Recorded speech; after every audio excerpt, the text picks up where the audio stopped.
بسم اللہ الرحمن الرحیم۔ اس آیہ مبارکہ میں اللہ تبارک و تعالی نے یہود کے لیے فرمایا کہ ولو انہم آمنوا، اگر یہ یہودی ایمان لے آتے، واتقوا اور پرہیزگاری اور تقوی اختیار کر لیتے، لمثوبۃ من عند اللہ خیر، تو اللہ تبارک و تعالیٰ کے ہاں ان کے لیے بہترین ثواب تھا۔ مصوبہ ثواب کو کہتے ہیں۔ لو کانوا یعلمون، کسی طرح انہیں علم ہوتا، یعنی اس آیہ مبارکہ میں یہ بتا دیا گیا کہ وہ جاہل ہیں۔ کیا ہیں؟ جاہل ہیں، انہیں علم ہی نہیں ہے۔ اللہ تبارک و تعالیٰ نے یہ جو آیہ مبارکہ ہے، آیت نمبر 104، اس آیہ مبارکہ کا شان نزول یہ ہے کہ رسول اللہ صلی اللہ علیہ وآلہ وسلم جب کلام فرماتے تو بعض اوقات کبھی کبھار ایسا ہوتا کہ کوئی بات سمجھ نہ آتی صحابہ کرام علیہ رضوان کو، تو وہ یہی کہتے کہ آقا راعنا، آپ ہمارے حال پر رحم فرمائیں، رعایت فرمائیں ہماری۔ ایک مرتبہ اور بات ارشاد فرماتے تاکہ ہم سمجھ لیں۔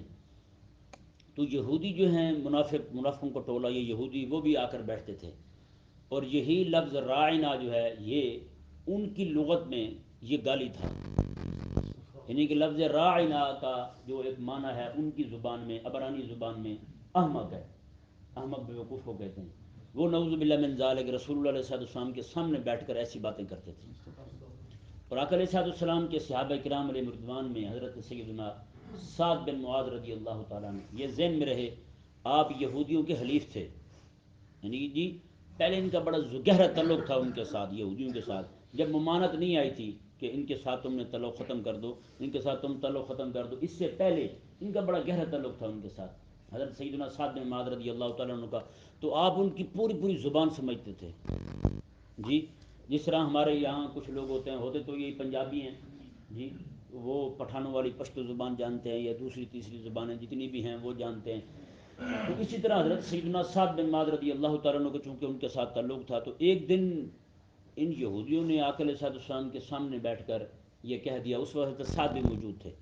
انہوں نے جب رائنا کہا نا جی، تو حضرت سعد رضی اللہ تعالیٰ عنہ انتہائی غصے میں آپ اٹھے اور آپ نے سارے یہودیوں کو کہا، وہ خدا کے دشمنوں، آج کے بعد تم نے ایسی بات کی نا تو پھر دیکھنا تمہارے ساتھ کیا ہوتا ہے جی۔ یہ آپ ان کے ساتھ لڑ کر آپ واپس جب تشریف لائے، حاضر ہوئے آقا علیہ السلام کی بارگاہ میں، تو ادھر رب تبارک و تعالیٰ نے یہ آیہ مبارکہ نازل فرمایا، یہ آیہ مبارکہ نازل فرمایا۔ تو یہ حضرت سعد رضی اللہ تعالیٰ نے جیسے یہ آیہ مبارکہ سنی نا جی، اسی وقت آپ نے تلوار پکڑی، سارے یہودیوں کو ایک ہی جگہ جمع کر کے انہوں نے کہا خبردار، آج کے بعد کسی نے میرے آقا علیہ السلام کے سامنے بیٹھ کر یا کہیں بھی ایسی بات حضور کے بارے میں کی تو میں اسی تلوار سے تمہاری گردن اتار کر۔ آقا علیہ السلام نے تو نہیں کہا او سعد میں تو رحمت للعالمین ہیں جی، تو اس طرح کیوں سخت باتیں کرتے ہو؟ نہیں، حضرت سعد رضی اللہ تعالیٰ نے جب یہ بات کی تو میرے آقا علیہ السلام نے بھی کچھ نہیں کہا۔ آقا علیہ السلام نے خاموشی اختیار کر کے بتا دیا، میں قیامت تک جب بھی میری عزت پر بات آئے گی تو بات اسی طرح کی جائے گی جس طرح سعد نے کی ہے۔ کیسی بات ہے؟ اور یہی حضرت سعد رضی اللہ تعالیٰ عنہ جو ہیں، آپ نے فیصلہ کیا تھا بنو قریظہ کا، بنو قریظہ کا جو تعلق تھا ان کے ساتھ جی، جب ان سب نے غداری کی آقا علیہ السلام کے ساتھ دھوکہ کیا، تو آقا علیہ السلام جو ہیں غزوہ احزاب خندق سے واپس تشریف لائے آقا علیہ السلام۔ ابھی صحابہ کرام علیہ رضوان نے اپنے ہتھیار بھی نہیں اتارے تھے، یا کچھ اتار چکے تھے، کچھ نے نہیں اتارے تھے۔ آقا علیہ السلام نے اپنے سر مبارک کا آدھا حصہ بھی دھویا تھا۔ جبریل امین آ گئے، کہنے لگے آقا وہ بنو قریظہ جنہوں نے آپ کے ساتھ غداری کی ہے ان کے خلاف بھی جنگ کرنی ہے اور ابھی کرنی ہے۔ آقا علیہ السلام روانہ ہو گئے۔ ادھر حضرت سعد رضی اللہ تعالیٰ عنہ جو ہیں، آپ اسی جنگ میں غزوہ خندق میں احزاب میں آپ زخمی ہو چکے تھے، تو آپ کا اتنا خون بہا کہ آقا علیہ السلام نے خود کپڑا جلا کر اس کی راکھ ان کے بازو پر ملی، اور انہوں نے اس وقت دعا کی، یا اللہ مجھے اس وقت تک موت نہ دینا جب تک میں بنو قریظہ کے یہودیوں کا حشر نہ دیکھ لوں۔ کہتے ہیں یہ دعا کی فوراً خون رک گیا، اسی وقت خون رک گیا جی، خون کا ایک قطرہ باہر نہیں نکلا۔ تو حضرت سعد رضی اللہ تعالیٰ عنہ آپ مدینے میں تھے، آپ نہیں گئے تھے بنو قریظہ کے ہاں ان پر حملہ کرنے کے لیے۔ آقا علیہ السلام تشریف لے گئے، اور مزے کی بات دیکھیں، حضور جا رہے تھے، راستے میں آقا علیہ السلام کے صحابہ نے دیکھا کہ جبریل امین علیہ السلام بھی گھوڑے دوڑا کے جا رہے ہیں، جبریل امین علیہ السلام بھی جا رہے ہیں. صحابہ نے کہا یا رسول اللہ ہم نے ایک لشکر دیکھا یہاں سے جاتا ہوا. فرمایا وہ اللہ کا لشکر تھا، اس کے سردار جبریل امین علیہ السلام. جب وہاں پہنچے تو یہودیوں کا محاصرہ کر لیا گیا. اب یہودیوں نے کہا آقا علیہ السلام ہاں بھی کیا چاہتے ہو تم؟ انہوں نے کہا جی سعد جو ہمارے بارے میں فیصلہ کر لے ہمیں قبول ہے. میرے آقا علیہ السلام نے فرمایا کہ جاؤ سعد کو لے کر آؤ. جب سعد رضی اللہ تعالیٰ عنہ پہنچے نا وہاں، سواری پر سوار تھے. آقا علیہ السلام قوموا الی سیدکم، وہ تھوڑا سردار آ گئے، کھڑے ہو کے استقبال تو کرو. جی صحابہ کو حضور نے فرمایا میں کھڑے ہو کے استقبال کرو، قوموا کھڑے ہو جاؤ تسی. ہاں جی صحابہ کرام علیہ رضوان حضرت سعد رضی اللہ تعالیٰ عنہ کے لیے کھڑے ہو گئے. اور حضرت سعد رضی اللہ تعالیٰ عنہ کو میرے آقا علیہ السلام نے فرمایا کہ سعد یہ یہودی تجھ پہ راضی ہیں، کہتے ہیں کہ جو فیصلہ سعد کا ہوگا وہی میں قبول ہے. حضرت ادھر یہودی بیٹھے ہوئے ہیں، ادھر آقا علیہ السلام ہیں. حضرت سعد کہتے ہیں جی میں جو فیصلہ کروں تو میں قبول ہے. یہودیوں کو پتہ تھا، انہوں نے کہا یہ ساڈا بیلی ہے جی، انہیں فیصلہ ساڈے حق جی کرنا. انہوں نے کہا ٹھیک ہے بیلیاں دوستیاں اپنی جگہ تے ہوندیاں پر ایمان بھی تو کوئی شے ہے. ہاں جی وہ آج کے لنڈے کے انگریز تھوڑے تھے، وہ تو حضور کے سچے غلام تھے. حضرت سعد رضی اللہ تعالیٰ عنہ جو ہیں آپ نے اسی وقت ایک مرتبہ پوچھا میں جو فیصلہ کروں تو میں قبول ہے. آقا علیہ السلام خاموش ہے. یہودی کہا قبول ہے جی. پھر حضرت سعد نے پوچھا، انہوں نے کہا جو میں فیصلہ کراں قبول ہے. پھر یہودی زور سے بولے، انہوں نے کہا جی قبول ہے. تیسری بار پھر حضرت سعد کہنے لگے یا رسول اللہ میں آپ سے سننا چاہتا ہوں، آپ کیا فرماتے ہیں؟ آقا علیہ السلام میں صاحب جو فیصلہ کریں گے سانو قبول ہے.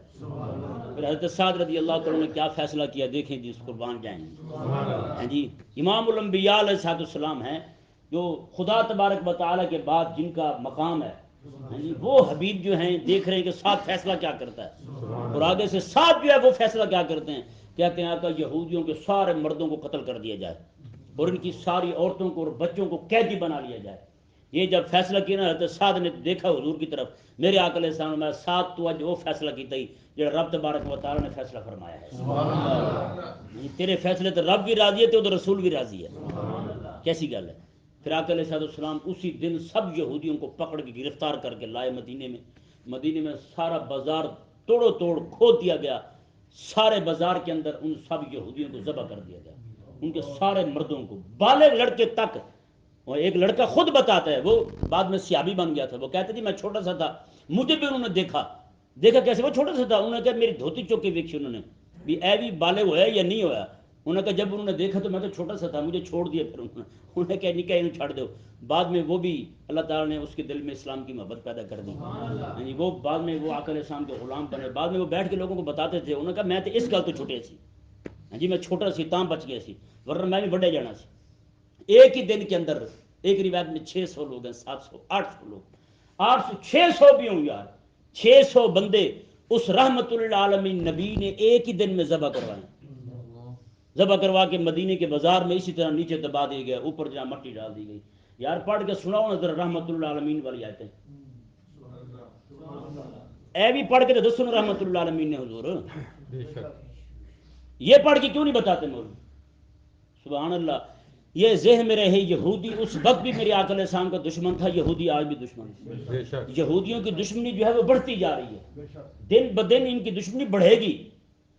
تو یہ ذہن میں رہے جو بندہ یہودیوں کے ساتھ دوستی لگائے گا اب بھی یہ کہے گا نہیں جی وہ تو بڑے ہمیں تو یہ سمجھ نہیں آتی. ٹی وی پہ بیٹھ کے جو اینکر ہوتے ہیں وہ بکواس کر رہے ہوتے ہیں، دیکھیں جی یہودی یونیورسٹی بناتے بناتے کہاں پہنچ گیا، کہاں ترقی کر گیا. تو ہمیں چاہیے ہم ان کو فالو کریں. ان کو فالو کیے تو تمہارا بیڑا غرق ہوا ہے. جی اگر تم محبوب کریم علیہ السلام کے دین پر رہتے تو پھر یہودی تمہارے سامنے یوں ذلیل ہو کے رہتے، وہ بھی دیکھتے کہ مسلمان ہمارے حق میں فیصلہ کرے، مسلمان ہمارا فیصلہ کریں. جس طرح حضرت سعد رضی اللہ تعالیٰ کیسے مجبور ہو کے بیٹھے ہوئے سارے. اور آج بھی یہودی یہ ذہن میں رہے، کیونکہ یہودیوں کو میرے آقا علیہ السلام نے مدینے سے نکالا تھا. 3 قبیلے تھے ان کے، ایک کو نکالا، دوسرے کو نکالا، تیسرے کو نکالا. ایک شام چلا گیا، ایک خیبر چلا گیا. جی بنو قریظہ جو ہیں وہ بھی چلے گئے. پھر بنو قریظہ کے سارے قبیلے کے مردوں کو قتل کر دے گا ایک ہی دن کے اندر، آنن فانن سب قتل کر دیے گئے. تو بتائیں یہودیوں کے ساتھ یہ آقا علیہ السلام نے حشر کیا. اس کے بعد آقا علیہ السلام کا آخری جو کلام حضور نے فرمایا، ایک تو غلاموں کے بارے میں فرمایا، عورتوں کے بارے میں فرمایا. اس سے پہلے جو آقا علیہ السلام نے کلام فرمایا وہ یہ تھا، آقا علیہ السلام نے فرمایا کہ اخرج الجہود عن جزیرۃ العرب. فرمایا پورے عرب میں کہیں کسی یہودی کو نہ رہنے دینا، تو پورے عرب میں یہودی نہ رہیں. پھر حضرت سیدنا امیر المومنین غیظ المنافقین، حضرت عمر فاروق رضی اللہ تعالیٰ عنہ آپ نے پھر وہ سارے یہودی نکالے، آپ نے عرب سے نکال دیے. آج پھر جناب یہودیوں کو لا کے کہاں بسایا گیا؟ مسجد اقصی میں. آج پھر یہودی جو ہے وہ گریٹر اسرائیل کے نام پر، ہاں جی، عظیم اسرائیل، اس کی جو سلطنت ہے اپنی، نعوذ باللہ من ذالک، اسے پھیلانے کے لیے وہ پتہ کہاں سوچ رکھتا ہے؟ مدینہ شریف کو اس میں شامل کرنا چاہتا ہے. وہ کہتا ہے یہ ہماری پراپرٹی ہے، یہ ہماری زمین ہے. لیکن آج بھی اگر، اور یہ مدینہ شریف کو جانے والے جتنے بھی راستے ہیں اس وقت سارے راستوں پر یہودی بیٹھے ہیں، جتنے بھی باہری راستے ہیں سارے کے سارے راستوں پر یہودی بیٹھے ہیں اس وقت. آپ کو نہیں معلوم کہ ہم کس طرح گھرے ہوئے ہیں اس وقت؟ مسجد اقصی فلسطین جو ہے، مسجد اقصی شریف وہ یہودیوں کے قبضے میں ہے، اور مدینہ شریف اور مکہ شریف یہ دونوں حرم جو ہیں اس وقت سعودیہ کی سرحد پر امریکی فوج بیٹھی ہوئی ہے یا نہیں ایسا؟ تو بتائیں ہم آزاد کہاں ہیں؟ ہم یہاں بڑے سینہ چوڑا ہو کے 14 اگست کو ناچ ٹاپ رہے ہوتے ہیں، وہ جی دیکھیں جی ہم تو آزاد. اور کس سے آزاد ہوئے بھیا؟ انگریز کہاں گئے؟ انگریز اس کے ٹٹو اور اس کے غلام جو ہے وہ تو آج تک ہمارے سروں پر مسلط ہے. ہمیں نہیں سمجھ آتی اس بات کی کہ جناب دہلی کے اندر اگر ہندو ہماری مساجد کو جلاتے ہیں تو پاکستان میں یہ کون ہوتے ہیں؟ یہ مساجد کے صاحب وہی حشر نہیں کر رہے؟ کتنی کتنی مساجد کو سڑک کی توسیع کے نام پر شہید کر دیتے ہیں، مساجد کو گرا دیتے ہیں. تو بھی یہ سارے کا سارا یہودی منصوبہ ہے. یہودی پتہ نہیں کہاں کہاں ذہن لڑائے بیٹھا ہے، کس کس چیز پر قبضہ کرنا چاہتا ہے. لیکن افسوس ہمارے ان نام نہاد مسلمانوں پر، اسے پنجابی زبان میں گونگلو کہتے ہیں، گونگلو ہیں، اسے نہیں سمجھ ہوتی کہ میں نے کہاں جانا ہے. تو یہی حال ان کا ہے. اللہ تبارک و تعالیٰ کریم آقا علیہ السلام کے صدقے میں ہماری قوم کو فکر عطا فرمائے. جو قوم فکری طور پر باندھ ہو جاتی نا وہ کسی کام کی نہیں رہتی، وہ پھر غلام ہوتے ہیں، گدھوں والا حساب ہوتا ہے. جس طرف ڈنڈا اس طرف لگایا تو گدھے ادھر بھاگ پڑے، ادھر سے پڑا تو ادھر بھاگ پڑے. انہوں نے کہا یہ کھوتے نے انہوں نے کی حساب ہے. نہ نہ نہ، ہم گدھے نہیں ہیں، ہم مصطفیٰ کریم علیہ السلام کے غلام ہیں. لیکن صرف کرنا کیا ہے؟ ہم نے صرف اپنی ذہنی سوچ اور فکر جو ہے اسے ہم نے مصطفیٰ کریم علیہ السلام کے دیے ہوئے ایک فکر کے تابع کرنا ہے. جس دن ہم نے اپنی فکر کو اس فکر کے تابع کر دیا تو پھر انشاءاللہ عز و جل بہاریں ہی بہاریں. جی اللہ تبارک و تعالیٰ نے ارشاد فرمایا، یہ دیکھیں جی، یا ایھا الذین آمنو، اے ایمان والو، لا تقولوا راعنا، میں تم راعنا نہ کہو. اس سے ثابت ہوا اب گستاخی تو یہودی کرتے تھے، یہ گستاخی تو منافقین کرتے تھے، رب تعالیٰ نے صحابہ کو بھی منع کر دیا. اس سے اصول ہمیں ملا کہ کوئی ایسا لفظ، ایسا جملہ، ایسا کلمہ جس کے دو معنی ہوں، ادب والا بھی بے ادبی والا بھی، ایسا لفظ بھی بولنا کریم آقا علیہ السلام کی بارگاہ میں بے ادبی اور گستاخی ہے. سمجھ آ گیا مسئلہ؟ اسی طرح کر کے اللہ تبارک و تعالیٰ کو میاں کہنا یہ بھی حرام ہے. اللہ میاں لوگ بولتے ہیں، اللہ میاں نہ، وہ تو خامد کو بھی میاں بولتے ہیں، بولتے نہیں بولتے؟ خامد کو میاں بولتے ہیں، میاں بیوی. اور صاحب، اللہ تبارک و تعالیٰ کو صاحب کہتے ہیں بغیر کسی اضافت کے. اللہ تبارک و تعالیٰ کے لیے صاحب کا لفظ بولنا جائز نہیں ہے. یہ آریہ مذہب جو ہے نا، آریہ مذہب، یہ ان کے نعوذ باللہ من ذالک جو پنڈت تھے، بڑے بڑیرے ان کے مذہبی گرو گھنٹال، وہ اس اللہ تبارک و تعالیٰ کے لیے صاحب کا لفظ بولتے تھے کہ تمہارا اللہ صاحب یہ کہتا ہے. یہ اللہ صاحب کیا ہوتا ہے؟ نہیں، اللہ تبارک و تعالیٰ کے لیے بغیر اضافت کے یہ بولنا کہ اللہ صاحب یہ جائز نہیں ہے. سمجھ آیا مسئلہ؟ اللہ تعالیٰ کو میاں کہنا بھی جائز نہیں ہے. اور ہر وہ لفظ جو آقا علیہ السلام کے لیے، جس طرح لفظ کملی بولتے ہیں، کملی، کملی کا کیا معنی ہوتا ہے؟ کملی جھلی، جی جھلی بھی ہوتا ہے. اور دوسرا لفظ یہ تصغیر کا ہے، تو کمبل بولو، کمبل بولو، کملی کیا ہوتا ہے بتائیں؟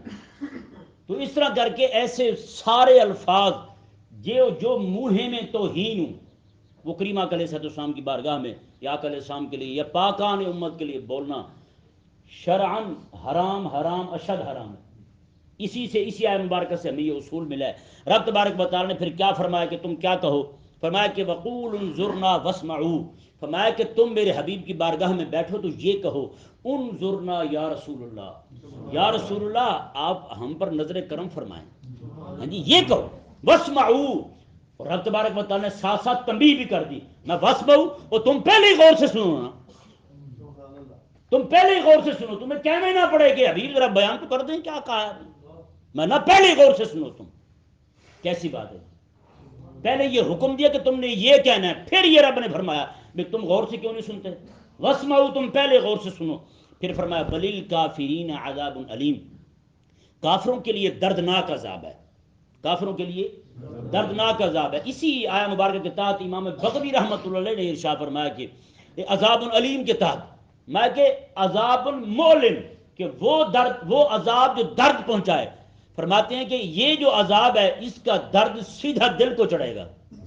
ہاں، سیدھا دل کو چڑھے گا. اور یہ جہاں بھی آیا ہے وہاں اس کا معنی یہی ہے، عذاب علیم. فرمایا یہ وہ درد ہے، یہ وہ عذاب ہے جس کا درد جو ہے وہ سیدھا دل کو چڑھے گا. اتنی شدت کے ساتھ درد ہوگا دل کو. اللہ تبارک و تعالی نے ارشاد فرمایا. اس آیت مبارکہ سے ایک مسئلہ اور بھی واضح ہوا کہ جو بندہ آقا علیہ السلام کی بے ادبی اور گستاخی کرتا ہے، رب کا قرآن کہتا ہے بلیل کافرین، وہ کافر ہے. کیا ہے؟ وہ کافر ہے. تو بتائیں جی، رب کا قرآن جسے کافر کہے، میں اسے کیسے مومن کہوں؟ ہم اسے کیسے مسلمان کہیں؟ یہ تو قرآن کہہ رہا ہے نا بھائی، اپنی تو بات ہی نہیں ہے. رب تبارک و تعالی نے ارشاد فرمایا. اگلی آیت مبارکہ دیکھیں جی. یہ یہودیوں کی اور مشرکوں کی بہت بڑی ایک خباثت تھی جس کو رب تبارک و تعالی نے ظاہر فرما دیا. وہ کیا چاہتے تھے یہ دیکھیں، اور آج وہ اپنی پلاننگ میں کس حد تک کامیاب ہوئے ہیں وہ بھی دیکھیں آپ. ما یود الذین کفروا من اہل الکتاب ولا المشرکین. رب تبارک و تعالی نے ارشاد فرمایا کہ کافروا من اہل الکتاب، جو اہل کتاب کے کافر ہیں، یعنی یہودی اور عیسائی. وہ کون ہیں؟ کافر. اہل کتاب کے کافر. جڑا کہے اہل کتاب دے مومن ہے جی، یہودیوں نے عیسائیوں نے مومن کہے، وہ کیڑا مومن ہے؟ رب نے ارشاد فرمایا کہ ما یود الذین کفروا من اہل الکتاب، اہل کتاب سے جو کافر ہیں وہ، بل المشرکین، اور مشرک. ما یود الذین، فرمایا وہ یہ چاہتے ہیں، وہ فرمایا کہ وہ یہ نہیں چاہتے ان ینزل علیکم من خیر من ربکم، کہ تم پر تمہارے رب کی طرف سے کوئی خیر نازل ہو. میں نہ یہ یہودی چاہتے ہیں، نہ یہ عیسائی چاہتے ہیں، نہ یہ مشرک چاہتے ہیں. وہ یہ نہیں چاہتے کہ تم پر قرآن نازل ہو. یہودی، عیسائی اور مشرک بھی یہ جانتے ہیں کہ قرآن کریم کی صورت میں جو نعمت رب تبارک و تعالی محبوب کریم علیہ السلام کے توسل سے محبوب کے غلاموں کو عطا فرما رہا ہے، اس طرح کی نعمت پوری کائنات میں نہیں ہے. ایسی نعمت رب تبارک و تعالی نے عطا فرمائی محبوب کریم علیہ السلام کے صدقے میں حضور کے غلاموں کو. یہودی بھی یہ چاہتا ہے، عیسائی بھی یہ چاہتا ہے، مشرک بھی یہ چاہتے ہیں کہ قرآن ان پر نازل نہ ہو. تو بتائیں آج یعنی کہ قرآن مجید کے نزول کے یہ خلاف تھے یہودی، عیسائی اور مشرک. تو کیا خیال ہے آج یہودی، عیسائی اور مشرک یہ چاہتے ہیں کہ مسلمانوں کے بچے قرآن پڑھیں؟ اچھا، یہودی، عیسائی اور مشرک تو یہ کہے کہ قرآن کے قریب نہ جاؤ تو یہ سمجھ آتا ہے کیونکہ وہ دشمن ہے. مسلمان ہی کہے، جو اپنے آپ کو مسلمان بھی کہے وہ قریب نہ جائے، یہ سمجھ آنے والی بات نہیں ہے. تو ہمیں یہ غور کرنا پڑے گا، کہیں نہ کہیں مسئلہ ضرور ہوا ہے. ہاں جی، کہیں نہ کہیں مسئلہ ضرور ہوا ہے. آخر اس نوبت تک بات پہنچی کیوں کہ مسلمان جو ہے وہ بھی قرآن سے اتنا بھاگے اور قرآن سے اتنا بھاگے. رب تبارک و تعالی نے ارشاد فرمایا واللہ یختص برحمتہ من یشاء. اور یہ بھی ذہن میں رہے، یہودی، عیسائی یہ کہتے تھے کہ رسول اللہ علیہ السلام جو ہیں ان کی بعثت بنی اسرائیل میں ہونی چاہیے تھی، وہ بنی اسماعیل میں نہیں ہونی چاہیے تھی. اور یہ قرآن کا نزول جو ہے وہ بھی ان پر نہیں ہونا چاہیے تھا، قرآن کا نزول بھی ہم میں ہونا چاہیے تھا. اور مشرک بھی یہ چاہتے تھے. انہوں نے کہا اگر کوئی نبی بنتا، کوئی طائف کا کوئی وڈیرا بنتا، طائف کا کوئی بڑا امیر ترین بندہ بنتا، یا پھر مکے کا کوئی امیر ترین بنتا، یہ محمد صلی اللہ علیہ وسلم نبی بن گئے. یہ کیا ہوا؟ رب تبارک و تعالی نے فرمایا کہ حبیب پیارے، یہ کافر یہودی، عیسائی اور مشرک یہ ان کو برداشت نہیں ہے کہ تو ان میں تشریف لایا کیوں ہے. ہاں جی، تو ان میں تشریف لایا کیوں ہے؟ یار سمجھو خدا کے بندو کتنی عظیم نعمت ہے. آج بھی یہودی یہ چاہتا ہے، عیسائی یہ چاہتا ہے کہ ان کا تعلق ان کے نبی سے ختم ہو جائے، تعلق ان کا کٹ جائے. ہیں جی، علامہ اقبال نے ان کی سازش کو بڑا عرصہ پہلے جناب کھول کے رکھ دیا تھا. انہوں نے کہا جی یہ انگریز یہ کہتا ہے، یہ فاقہ کش موت سے ڈرتا نہیں ذرا، یہ فاقہ کش موت سے ڈرتا نہیں ذرا، روح محمد اس کے بدن سے نکال دو. انہیں کہ جڑی محبت اس دے دل میں ہے نا رسول اللہ علیہ السلام دی، انہیں کہ وہ کٹ دو، پھر انہیں جی میں مرضی آؤ انہوں واؤ. ہاں جی کدے انکار نہیں کرے گا، کوئی کچھ نہیں کرے گا۔ علامہ اقبال دے شعر تو یہ بھی ثابت ہویا، انگریز بھی سمجھدا سی جڑے امیر ہون گے وہ تو میرے غلام بن جان گے، جڑے غریب نے وہ نہیں بنن گے۔ انہوں نے کہا یہ فاقہ کش جی روٹی بھی نہیں لبھی وہ بھی سارے لڑ پہ جب یہ نبی کی گل کریے سی، انہوں نے کہا یہ فاقہ کش موت سے ڈرتا نہیں ذرا، ہیں جی روح محمد اس کے بدن سے نکال دو۔ اب دیکھیں جی اللہ تبارک و تعالی نے ارشاد فرمایا واللہ یختص برحمتہ من یشاء، یہ رب کی رحمت ہے، رب جسے چاہتا ہے اسے عطا فرما دیتا ہے۔ ہاں یہ رب تبارک و تعالی نے اپنا نبی، اپنا محبوب نبی چاہا اس نے ہمیں عطا فرما دیا، یہ اس کی رحمت ہے۔ یہ قرآن رب تبارک و تعالی نے یہ پسند کیا اس امت کو، ہمیں عطا فرما دیا۔ اور مزے کی بات دیکھیں رب تبارک و تعالی نے آپ کو بھی پسند کیا ہے کہ صبح صبح قرآن پڑھنے کے لیے بٹھا دیا۔ ہاں واللہ یختص برحمتہ، یہ رب کی رحمت ہے، واللہ کہہ رہا ہوں یہ رب کی رحمت۔ رب تبارک و تعالی جسے چاہتے، دیکھیں کتنے سارے لوگ ہیں محلے میں پڑے ہوئے ہیں، ہے یا نہیں؟ محلے میں نہیں، ہماری بکھی میں پڑے ہوئے ہیں، نہیں توفیق ہوتی ان کو مسجد میں آنے کی، ہوتی ہے توفیق؟ صبح صبح اٹھ کے یہی کہہ رہا کہ مولوی گلاں بڑی سخت ہوں نہیں جی، میں کہا واہ جی ہوں تینوں رب دا قرآن دا نور نہ سمجھ آوے۔ مولانا روم رحمۃ اللہ فرماتے ہیں چمکادڑ جڑی ہے نا چمکادڑ، وہ دن ٹائم کدے اکھ نہیں کھولتی، دن ٹائم باہر بھی نہیں نکلتی ویسے، تے کہنے نے بھی او ہن آپ انی ہے تے او ہن کہے جی سورج ہے ہی کو نہیں، تو میں کہا اسی دی گل کیویں من لئیے، اسی کہ مرے تو تے آپ انی ہے، ہوں تو سانو کہے جی اے گلاں سخت نے تے اسی کہاں کہ ہن تو آپ انا ہے۔ ہاں جی ہوں تینوں نہ سمجھ آوے، تینوں رب نہ ہدایت دے تے ساڈے تے سر کی ہے دسو؟ رب تبارک و تعالی نے ارشاد فرمایا، دیکھیں جی واللہ ذو الفضل العظیم، اللہ تبارک و تعالی بڑے فضل والا ہے، ہاں بڑے فضل ہیں اس کے، بڑے کرم ہیں۔ اور واللہ کہہ رہا ہوں یہ رب تبارک و تعالی کا انتہائی عظیم احسان ہے، اس کا اتنا بڑا کرم ہے کہ رب تبارک و تعالی نے ہمیں اس کام کے لیے چنا ہے۔ جی رب تبارک و تعالی نے ارشاد فرمایا، دیکھیں جی ما ننسخ من آیت او ننسها نأتی بخیر منها او مثلها، یہودیوں نے اعتراض کیا کچھ آیات کے منسوخ ہونے پر، کچھ آیات منسوخ ہوئی تو یہودیوں نے اعتراض کیا، مشرکوں نے اعتراض کیا، انہوں نے کہا کل اے حکم سی آج یہ آگے، کل اے کہہ رہے سن آج یہ کہہ رہے ہیں۔ رب تبارک و تعالی نے ان کو جواب دیا، فرمایا کہ نسخ جو ہے وہ کئی طرح سے ہوتا ہے، ایک یہ نسخ ہے کہ فرمایا کہ آیا مبارکہ جو ہے اس کی تلاوت وہ ہوتی رہے، حکم منسوخ ہو جائے، بعض اوقات تلاوت جو ہے وہ نہ ہو، تلاوت منسوخ ہو جائے لیکن حکم باقی رہے، بعض اوقات یہ کہ تلاوت بھی منسوخ ہو جائے حکم بھی منسوخ ہو جائے، دونوں منسوخ ہو جائیں۔ اور اس کے نسخ کے کئی صورتیں ہیں، وہ ایک یہ کہ رب تبارک و تعالیٰ جو محبوب کریم علیہ السلام کو خود فرما دے حبیب پیارے یہ آج منسوخ ہے، اب اس کی جگہ یہ پڑھنا ہے تم نے، یہ طریقہ۔ دوسرا طریقہ یہ ہے کہ اللہ تبارک و تعالیٰ امت کے ذہن سے ہی بھلا دے، یہ ہوا آقا علیہ السلام کے زمانے میں، اب نہیں ہو سکتا، ٹھیک ہے نا جی، اب کوئی آج منسوخ نہیں ہوگی قیامت تک۔ آقا علیہ السلام کے ایک صحابی ہیں، وہ ایک سورت روزانہ پڑھتے تھے نماز میں، تہجد کے وقت اٹھے نماز پڑھنے لگے، فاتحہ پڑھ کے آگے سورت نہیں آ رہی، ذہن میں نہیں آ رہی، بڑا زور دیا، اپنے ساتھی کے پاس گیا صبح صبح، انہوں نے کہا یار میں سورت پڑھنے لگا میں نے آ نہیں دی، انہوں نے کہا اوہ میں نے بھی نہیں آ رہی، سارے اکٹھے ہو کے آقا علیہ السلام کی بارگاہ میں گئے، آقا علیہ السلام نے فرمایا وہ رات کو اللہ تبارک و تعالیٰ نے سورت پوری اٹھا لی ہے، جس جس کے ذہن سے تھی اللہ تعالیٰ نے وہ بھی اٹھا لی ہے، معاف کر دی ہے، اور جس جس نے لکھ کے رکھی ہوئی تھی وہ بھی اٹھا لی ہے۔ صحابہ نے جا کے دیکھا تو وہ صفحہ خالی ہو چکا تھا، ایسے اٹھایا رہا تھا، کیسی بات ہے جی۔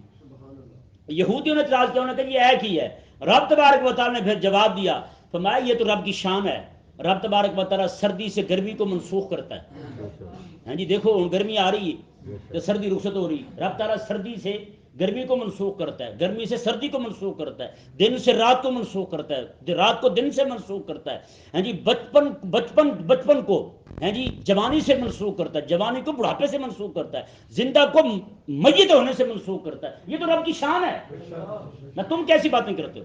یہ اسی آیا مبارکہ میں رب تبارک و تعالیٰ نے ان کو جواب دیا جو ایسی بک بک کرتے تھے، اعتراض کرتے تھے شریعت پر، یہ کیوں ہے وہ کیوں ہے، فرمایا تم غلام ہو، تم بندے ہو اس کے، وہ جو چاہے حکم دے، تم کون ہوتے باتیں کرنے والے۔ دیکھیں جی ما ننسخ من آیت، میں جب کوئی آیت ہم منسوخ فرما دیں، اور ننسیہا یا ہم بھلا دیں، ناتی بخیر منہا پھر ہم اس کی جگہ اس سے بہتر آیت لے آئیں، او مثلہ یا پھر اسی جیسی لے آئیں، میں الم تعلم ان اللہ علی کل شیء قدیر، میں کیا تجھے پتہ نہیں ہے کہ رب تبارک و تعالیٰ ہر چیز پر قادر ہے، وہ جو چاہے کر سکتا ہے، تم کون ہوتے باتیں کرنے والے۔